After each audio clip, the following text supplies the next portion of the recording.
जय राधा मदन गोपाल श्री राधा मदन गोपाल जय राधा मदन गोपाल श्री राधा मदन गोपाल जय सचिनंदन जय गौर हरि विष्णु प्रियार प्राणनाथ नदिया विहारी जय जशोदानंदन श्री कृष्ण मुरारी श्री राधार प्राणधन गोकुल विहारी जय जय श्री राधे कलिजुग पावन अवतार नदिया बिहारी सचिनंदन गौरहरि तार अतुल चरण जुगली प्रणाम जानिए आराध्य भगवान श्री श्री राधा श्याम सुंदर श्री श्री राधा मदन गोपाल मोदीय श्री श्री गुरु विष्णु पाद पद्म एवं श्रीमद् भागवत कथा रसपिपासु रसिकजनेर चरणे प्रणाम जानिए आजकेर आमादेर श्रीमद् भागवत कथा भागवतीय कथाई যদিও আজকে আমাদের একটু বিশেষ আলোচনার বিষয়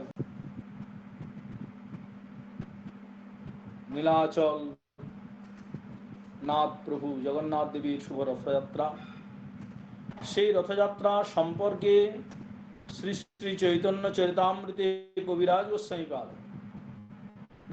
যে সুন্দরভাবে নিপুণভাবে বর্ণনা দিয়েছেন তাই আজকে আমাদের আস্বাদন করার ইচ্ছা যদিও আমাদের এটি ভাগবত গুরুকুলম গ্রুপ তো এই কথাটি ভাগবত কথাই চৈতন্য চরিতামৃত আর শ্রীমদ্ ভাগবতের মধ্যে কোনো ভেদ নেই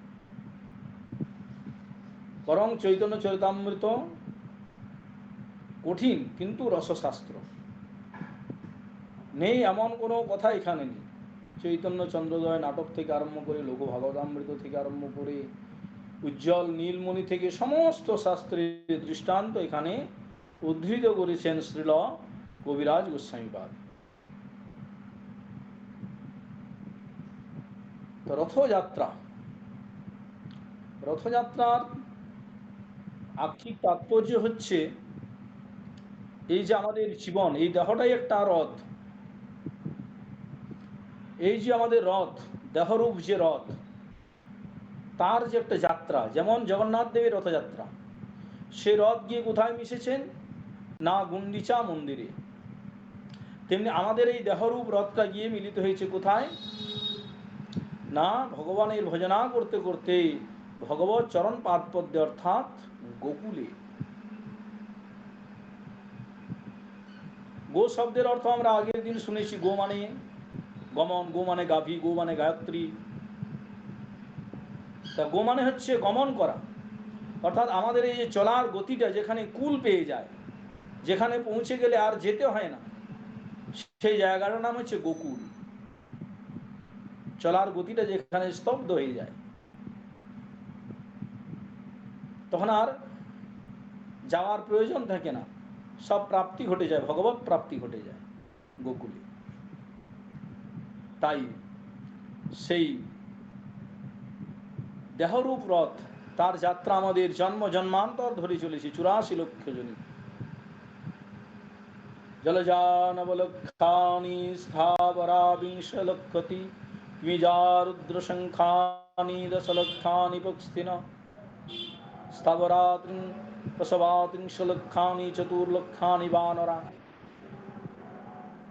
এইভাবে আমাদের জন্ম জন্মান্তর ধরে আমাদের এই দেহরূপ রথ চলেছে কিন্তু সেই রথের কোনো কুল তারা এখনো পায়নি যাতে পায় বা পাওয়া যাবে কিভাবে সেই দৃষ্টান্ত আমাদের এখানে কবিরাজ গোস্বামীপাদ চৈতন্য চরিতামৃতে বলছেন জগন্নাথ দেবের যখন স্নান যাত্রা হয় স্নান যাত্রার পরে জগন্নাথের মন্দির 15 দিন বন্ধ থাকে এক পক্ষকাল সেই সময়টা মহাপ্রভু থাকেন আলালনাথে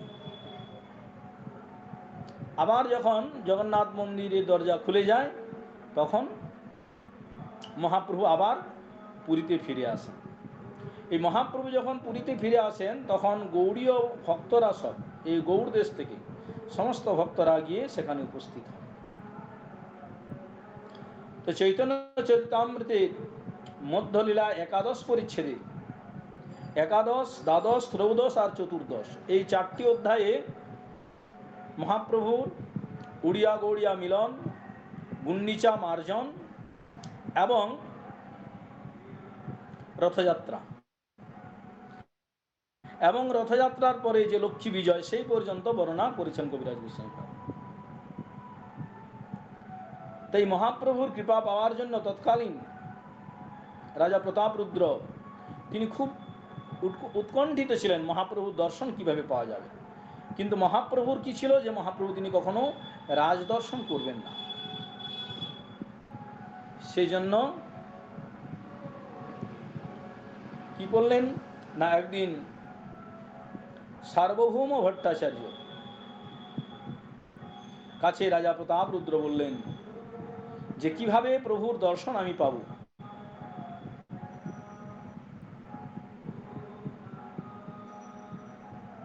তা মহাপ্রভু এর আগে সার্বভৌম ভট্টাচার্য নিবেদন করেছিলেন, মহাপ্রভু বলেছিলেন দেখো তুমি এই কথা বলো না, রাজদর্শন সন্ন্যাসীর উচিত নয়। কিন্তু রাজা প্রতাপরুদ্রের কুণ্ঠিত চিত্ত যে প্রভুর দর্শন না পেলে তিনি যেন আর প্রাণে বাঁচেন না। তা একদিন মহাপ্রভু বসে রয়েছেন গম্ভীরায়, ভয়ে ভয়ে সার্বভৌম ভট্টাচার্য তিনি মহাপ্রভুকে বলছেন, আর দিন সার্বভৌম কহে প্রভু স্থানে, অভয় দান দেহ যদি করি নিবেদনে, তুমি যদি আমায় অভয় দান তাহলে আমি তোমাকে নিবেদন করতে পারি প্রভু। তো মহাপ্রভু বললেন বেশ, তোমার কোনো ভয় নেই, তুমি বলো, তবে যদি যোগ্য হয় তাহলে করব, আর অযোগ্য হলে করব না। সার্বভৌম তখন বললেন প্রভু প্রতাপরুদ্র রায়, রাজা প্রতাপরুদ্র সে উৎকণ্ঠিত হয়ে আছে তোমার সাথে সে দর্শন করবে বলে, তোমাকে দর্শনের আকাঙ্ক্ষায় সে উৎকণ্ঠিত চিত্ত হয়ে রয়েছে। মহাপ্রভু যেই না এই কথা শুনলেন সঙ্গে সঙ্গে কানে হাত দেন, কর্ণে হস্ত দিয়া প্রভু স্মরে নারায়ণ, সার্বভৌম কহ কেন অযোগ্য বচন। মহাপ্রভু সঙ্গে সঙ্গে কানে হাত দিলেন, দিয়ে বললেন সার্বভৌম তোমাকে তো আমি আগেই বলেছি তুমি এই অযোগ্য, যে কথাটা আমি রাখতে পারবো না সেই কথা তুমি আমাকে কেন বলো। সন্ন্যাসী বিরক্ত মোর রাজ দর্শন, স্ত্রী দর্শন সম বিষের ভক্ষণ। সন্ন্যাসী হয়ে যদি রাজার দর্শন করে সেটা বলছে স্ত্রী দর্শনের সমান এবং সেটা বিষ ভক্ষণের মতো। চৈতন্য চন্দ্রোদয় নাটকে একটি কথা বলেছেন সার্বভৌম ভট্টাচার্যের প্রতি মহাপ্রভুর যে উক্তি, কি বললেন, নিষ্কিঞ্চনস্য ভগবদ ভক্তজনোন্মুখস্য পারং পরং জিগমীশ্বর ভবসাগরস্য সন্দর্শনং বিষয়ীনামথ ঘোষিতাঞ্চ হাহস্ত হন্ত বিষভক্ষণতো অপ্রসাধু। কি বললেন, বললেন সংসার ত্যাগী বিরক্ত অর্থাৎ সন্ন্যাসীর পক্ষে রাজদর্শন বিষ ভক্ষণের তুল্য। কেন না বলছেন রাজকীয় বৈভবের সংস্পর্শে সন্ন্যাসীর হৃদয়ে বিষয় বাসনারূপ প্রজ্বলিত অগ্নির অভ্যুদয় হতে পারে। দেখুন কি জাতীয় মহাপ্রভুর তীব্র বৈরাগ্য। সেই জন্য বললেন ভোগ বাসনাহীন ভগবানের সেবায় বা ভজনে উন্মুখ তাদের পক্ষে বিষয়াসক্ত ব্যক্তিগণ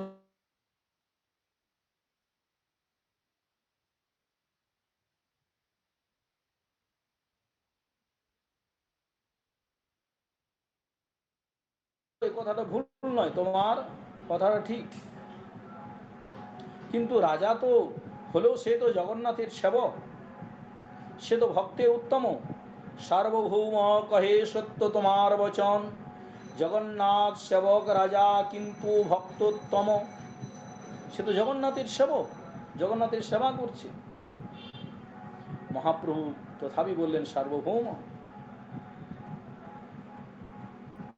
ঠিক কথাই বলেছ, আকারয় দপি ভেতব্যম স্ত্রীণাং বিষয়নে বিষয়ীনামপি যথা হেম মনস ক্ষোভস তথা তুষ্য কুতুরপি। কি বললেন?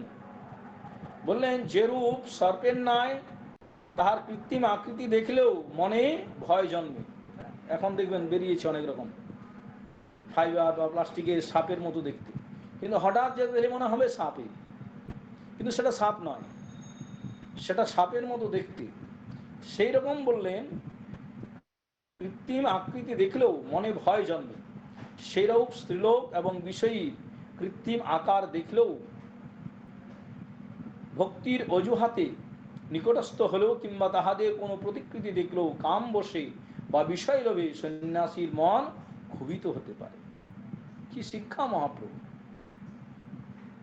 সেই জন্য বললেন এইরকম কথা সার্বভৌম তুমি কোনোদিন আর মুখে আনবে না, আর যদি কোনোদিন তুমি আবার আমাকে বলেছো এই কথা, আমি আর এখানে থাকবো না, আমি এখান থেকে চলে যাব। ভয় পেয়ে সার্বভৌম নিজের ঘরে চলে গেলেন। নিজের ঘরে গিয়ে সার্বভৌম ভট্টাচার্য চিন্তা করতে লাগলেন কিভাবে রাজার যে মনের ইচ্ছা সেটা পূর্ণ করা যায়। চিন্তা করতে লাগলেন।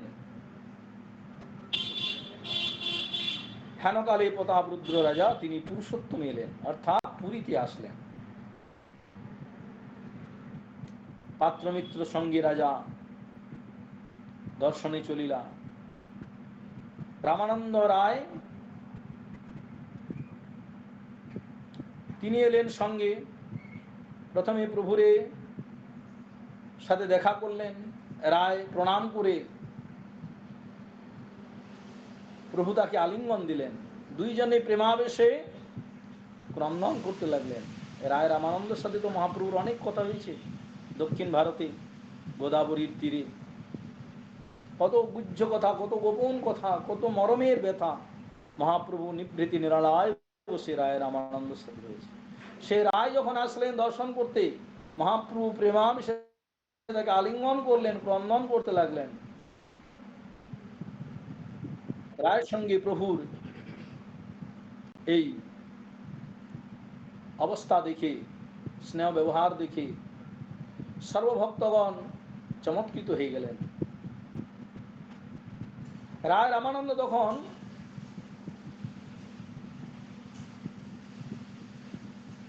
রাজাকে বললেন তোমার ইচ্ছায়, মহাপ্রভুকে বললেন যে তোমার ইচ্ছায় রাজা বিষয় ছেড়ে দিতে পারে, কিন্তু তোমাকে ছাড়তে পারবে না।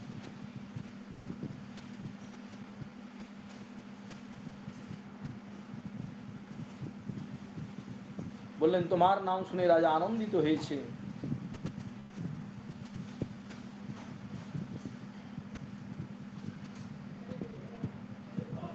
এইভাবে মহাপ্রভুর কাছে নিবেদন করলেন এবং পরবর্তীকালে রাজা প্রতাপরুদ্রকেও রায় রামানন্দ বললেন কোন জন্মে মোরে অবশ্য করিবে দর্শন। এই জন্মে যদি নাও হয়, কোনো না কোনো জন্মে যেন আমি প্রভু দর্শন পাই। রায় রামানন্দ বললেন অবশ্যই, তোমার যে প্রীতি যে আদর সেটা অবশ্যই হবে।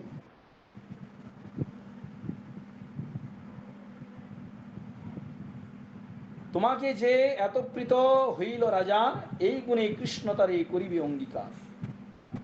যে মে ভক্ত জনা পার্থ, লঘু ভাগবতামৃতে বললেন যে মে ভক্ত জনা পার্থ নমে ভক্তাস্তুতে জনা মদ ভক্তানাঞ্চতে ভক্তাস্তে মে ভক্ত জনা মতা।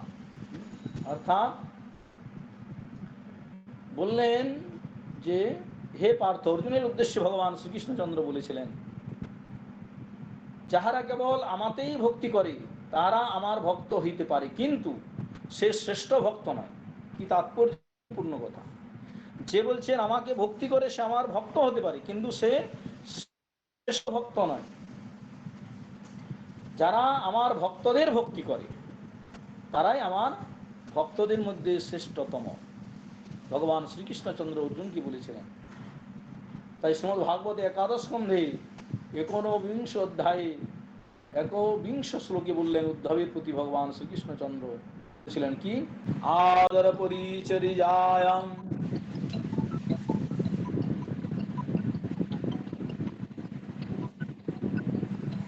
সর্বাঙ্গৈরভিবন্দনম मदभक्त पूज्यधिका सर्वभूतेषु मनमति मदर्थे संगचेष्टा च वचसा मदगुणैरणं मय्यर्पणं च मनसा सर्वकाम विवर्जनम। উদ্ধবেদি উক্তি করেছিলেন। কি বলেছিলেন ভগবান শ্রীকৃষ্ণচন্দ্র উদ্ধবকে বলেছিলেন যে হে উদ্ধব, সর্বদা আমার পরিচর্যা সমাদর ও সাষ্টাঙ্গে অভিবাদনকারী আমার ভক্তবৃন্দের পূজা সর্বভূতে আমার অস্তিত্ব উপলব্ধি, অঙ্গ প্রত্যঙ্গাদি দ্বারা অনুষ্ঠিত সকল কর্মই আমাতে সমর্পণ, লৌকিক বাক্য দ্বারা আমার এই সদ্গুণ কীর্তন, আমাতে পুনর্ভাবে মন সমর্পণ, আত্মসুখের জন্য সর্বকাম পরিত্যাগ, এগুলি আমাকে ভক্তির কারণ। এইগুলি যে কোনো একটি, শুধু যে মন্দিরে বসে পূজা করলেই ভগবানের ভক্তি হবে তা নয়। ভক্তের সেবা, অতিথির সেবা, আর্তের সেবা, এগুলি ভগবানের সেবা কারণ। এই জন্যে মহাদেব পার্বতী কি বলেছিলেন লঘু ভাগবতামৃতে বললেন উত্তরখণ্ডে, আরাধনানাং সর্বেশাং বিষ্ণুর আরাধনং তস্মাৎ পরতনং দেবী তদীয়ানাং সমর্চনম। কি বললেন যে হে দেবী, সমস্ত দেবতার আরাধনার মধ্যে যত যত দেবতা আছেন, সমস্ত দেবতার আরাধনার মধ্যে বিষ্ণুর আরাধনাই হচ্ছে শ্রেষ্ঠ। কারণ বিষ্ণুই সকল দেবদেবীর মূল। আবার বিষ্ণু আরাধনা অপেক্ষা তার ভক্তগণের আরাধনা শ্রেষ্ঠ। সমস্ত দেবদেবীর মধ্যে শ্রেষ্ঠ আরাধনা হচ্ছে ভগবান বিষ্ণুর। আবার ভক্তের ভক্তের আরাধনা যদি করা যায়, সেই জন্য বললেন দুরাপা হেপ্তকল্পস সেবা বৈকুণ্ঠবৎমসু যত্র উপগীয়তে নিত্যং দেব দেব জনার্দন। বিদুর মৈত্রেয়কে মহামতি বিদুর বলেছিলেন যে মহৎ ব্যক্তিগণ ভগবান প্রাপ্তির অথবা ভগবত লোকের অর্থাৎ বৈকুণ্ঠ লোকের পদ্মস্বরূপ, তাহারা সর্বদা দেবতা বৃন্দেরও দেবতারূপী জনার্দনের স্তুতি গান সদা অল্পতবা ব্যক্তির অনায়াসে লক্ষ্য নয়। সেই জন্য পুরী ভারতী গোসাই স্বরূপ নিত্যানন্দ জগদানন্দ মুকুন্দাদি যত ভক্তবৃন্দ সকলেই রায় রামানন্দের চরণ বন্দনা করলেন। চারি গোসাই করিল রায় চরণ বন্দন, যথাযোগ্য সব ভক্তি করিল মিলন। প্রভু তখন কি করলেন,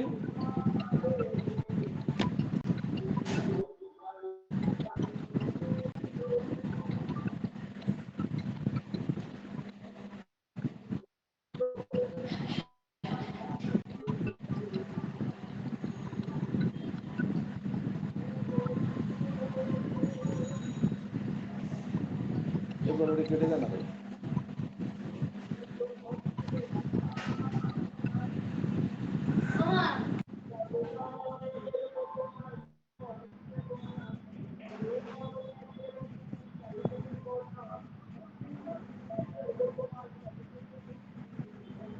তখন সকলে মিলিত হয়ে প্রভুর কাছে গেলেন। প্রভু কহে রায় দেখিলে কমল নয়ন, রায় কহে এবে যাই পাবে দর্শন।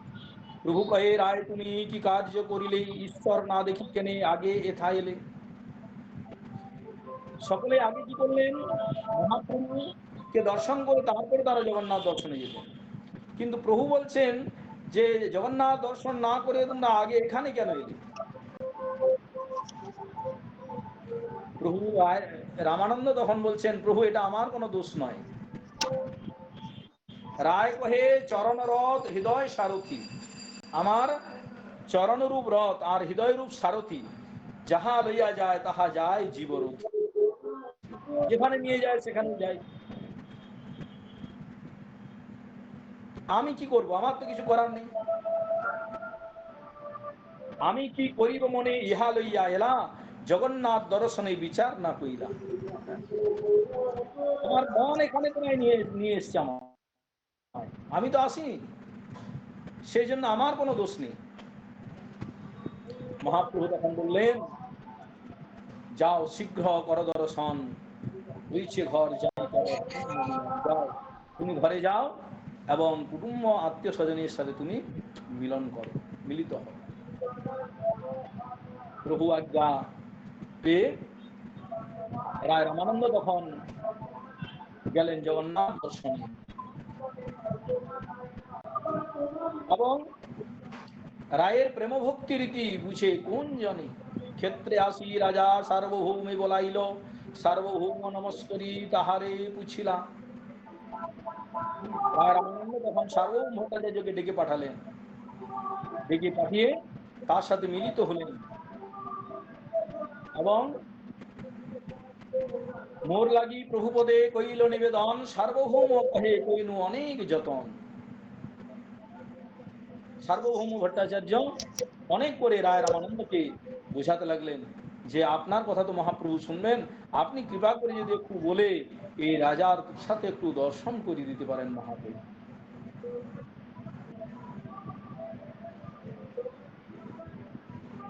কিন্তু সেটা কোনো কার্যকরী হলো না।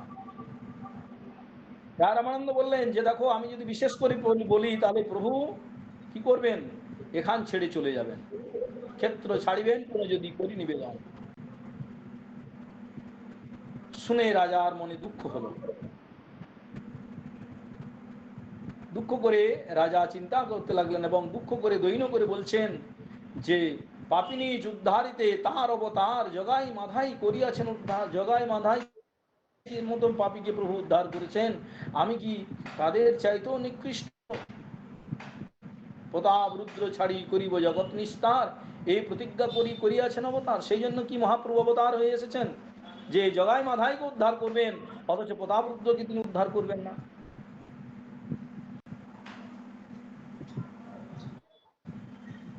এইভাবে প্রতাপ রুদ্র মনে প্রবল দুঃখ,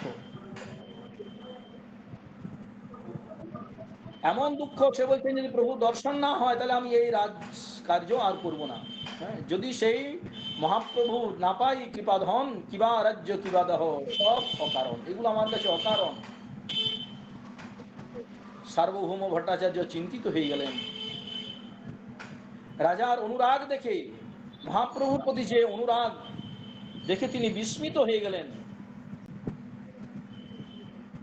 সার্বভৌম ভট্টাচার্য তখন বললেন, মহারাজ আপনি এরকম বিষাদ করবেন না, প্রভু আপনাকে নিশ্চয়ই কৃপা করবেন।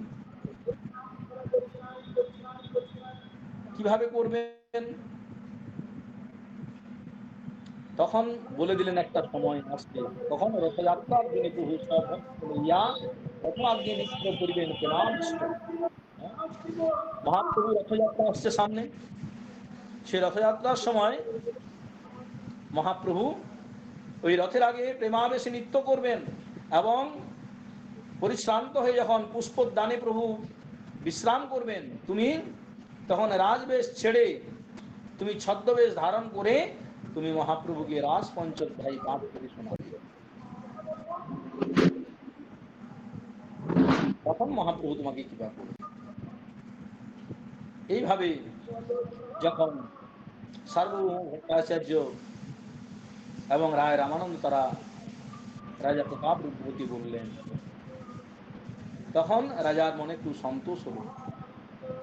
তখন রাজা প্রতাপরুদ্রের মনে সুখ উপজিল, প্রভুরে মিলিতে এই মন্ত্রণা দৃঢ় করিল। তাই স্নান যাত্রা কবে হবে জিজ্ঞাসা করলেন, কবে স্নান যাত্রা?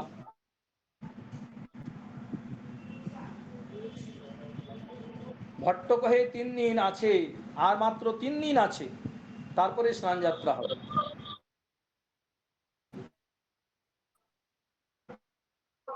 প্রমোদ দিয়ে পাঠিয়ে দিলেন ভট্টাচার্য, আর সেই স্নান যাত্রার দিনে এসে উপস্থিত হলো। স্নান যাত্রা দেখি প্রভুর হইল বড় সুখ, ঈশ্বরের অনবসরে পায় বড় দুঃখ। এই স্নান যাত্রার পরে 15 দিন জগন্নাথ দর্শন দিবেন না, সেটা জেনে আবার মহাপ্রভু দুঃখ পেলেন। গভীর ভাবে প্রভু বিরহে বেকুল হইয়া আলালনাথে গেলা প্রভু সবারে ছাড়িয়া। মহাপ্রভু সমস্ত নীলাচলবাসীকে ছেড়ে তিনি আলালনাথে ছিলেন।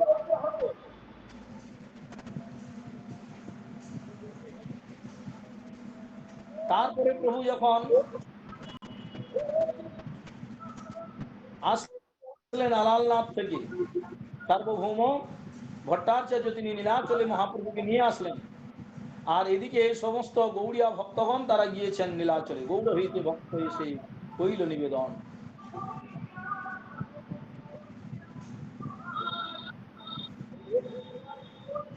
প্রভু যখন নীলাচলে আসলেন, রাজা দেখে বললেন,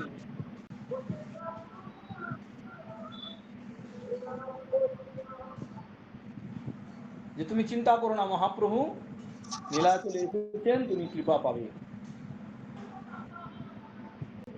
অনেক ভক্ত আসলেন গৌড়ের থেকে নীলাচলে, গৌড় হইতে বৈষ্ণব আসিছে 200, মহাপ্রভু ভক্ত সব মহাভাগবত।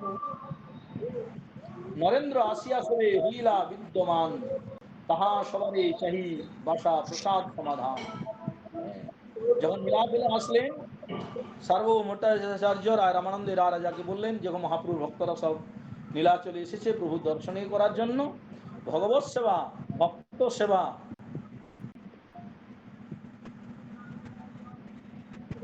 ভক্ত সেবা ভগবত সেবা অপেক্ষা বড়, তাই তুমি ভক্তদের সেবা করো। মহাপ্রভু সকলে আসলেন গৌড় থেকে। ভট্টাচার্য একে একে রাজাকে দেখালেন এরা সবাই এসেছেন। সকালে চিনিয়ে দিলেন গোপীনাথ, পট্টনায়ক আদি যারা ছিলেন তারা তো চিনতেন না। দামোদর, স্বরূপ গোসাই তারা মালা নিয়ে এসে আসলেন, বৈষ্ণবগণকে পড়ালেন। প্রথমে মহাপ্রভু পাঠালেন, রাজা কে চিনিয়ে দিলেন ভট্টাচার্য এরূপ স্বরূপ দামোদর মহাপ্রভু হয় দ্বিতীয় কলিবর। এই স্বরূপ দামোদর হচ্ছে মহাপ্রভুর দ্বিতীয় কলিবর। আর গোবিন্দ ভৃত্য ইহা সভা দিয়া মালা পাঠাইয়াছেন প্রভু গৌরব করিয়া। গোবিন্দ সকলকে মালা চন্দন দিয়ে পাঠালেন, সকলকে আদর করলেন। আগে অদ্বৈত আচার্য প্রভুকে মালা পরালেন, পরে গোবিন্দ দ্বিতীয় মালা তাকে পরালেন। গোবিন্দ তাকে চিনতেন না, সেই জন্য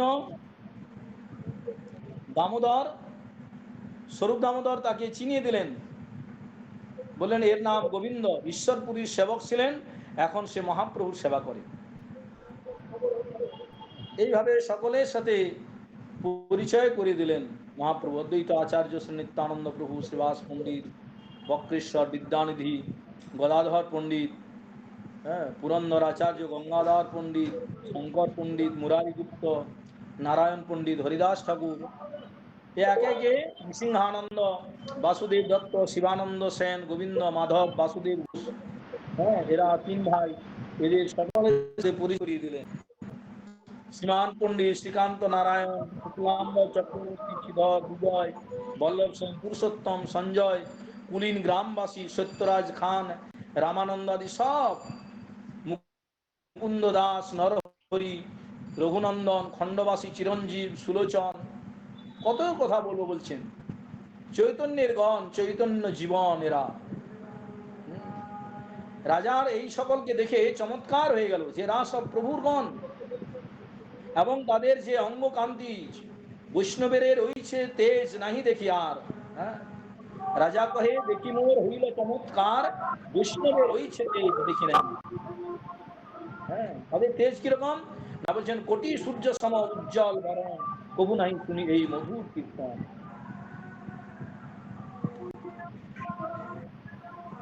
কলিকালে মহাপ্রভু স্বয়ং অবতার রূপে এসেছেন, সংকীর্তন যোগ্যতাতে করে আরাধন, সেই তো সুমেধার। যারা সুমেধা তারা ভগবানের ভজনা করেন, আর বাকি কুবুদ্ধিজন, সেই জন্য একাদশ স্কন্ধে বললেন গর্ভাজন 9 জন ঋষি জনক রাজের প্রতি বলেছিলেন যে কলিযুগে ভগবান হবেন কেমন, কৃষ্ণ বর্ণম কৃষা কৃষ্ণম সদম যজ্ঞই সংকীর্তনই প্রাবৈ যজন্তি সুমেধস। শ্রীমদ্ ভাগবতের একটি শ্লোক এখানে চৈতন্য চরিতামৃতে কবিরাজ গোস্বামী পাদ উল্লেখ করেছেন যে কলিযুগের ভগবান হবেন কৃষ্ণ বর্ণম, বর্ণ নয়, বর্ণম অর্থাৎ কৃষ্ণ নাম তিনি বর্ণনা করবেন। তৃষা কৃষ্ণম, তিনি হবেন তৃষ কৃষ্ণ। একা আসবেন না, সাঙ্গ পাঙ্গাস্তপার সদম, সাঙ্গ উপাঙ্গকে সঙ্গে নিয়ে আসবেন। আর কলিযুগের যজ্ঞ কি হবে? যজ্ঞই সংকীর্তনই প্রায়ই যজন্তি হি সুমেধস। কলিযুগের যজ্ঞ হবে হরিনাম সংকীর্তন, তবে সকলে আদর করবে না। কলিযুগে সকলে হরিনাম করবে না। শ্রীমদ্ ভাগবত বললেন তাহলে কারা করবেন? বললেন যারা বুদ্ধিমান, সুমেধা, যজন্তি হি সুমেধস, তারাই সম্মান করবে, তারাই যাজনা করবে যারা হচ্ছেন বুদ্ধিমান। তাই রাজা বলছেন শাস্ত্র প্রমাণ চৈতন্য হয় কৃষ্ণ, তবে কেন পণ্ডিত সবে তাহাতে কৃষ্ণ। হ্যাঁ? বলছেন শাস্ত্র তো এই যে ভাগবতে বলছেন যে কলিযুগে মহাপ্রভুই হচ্ছেন ভগবান কৃষ্ণ বর্ণম তৃষা কৃষ্ণ। তাহলে রাজা বলছেন যে শাস্ত্র প্রমাণ চৈতন্য হয় কৃষ্ণ, তবে কেন পণ্ডিত সবে তাহাতে কৃষ্ণ। যারা পণ্ডিতগণ জ্ঞানীগণ বলে নিজেদেরকে মনে করেন, তারা কেন মহাপ্রভুকে কৃষ্ণ বলে ভজনা করেন না? তারা বিতৃষ্ণ কেন? মহাপ্রভুর প্রতি বিমুখ কেন? ভট্ট কহে তার কৃপা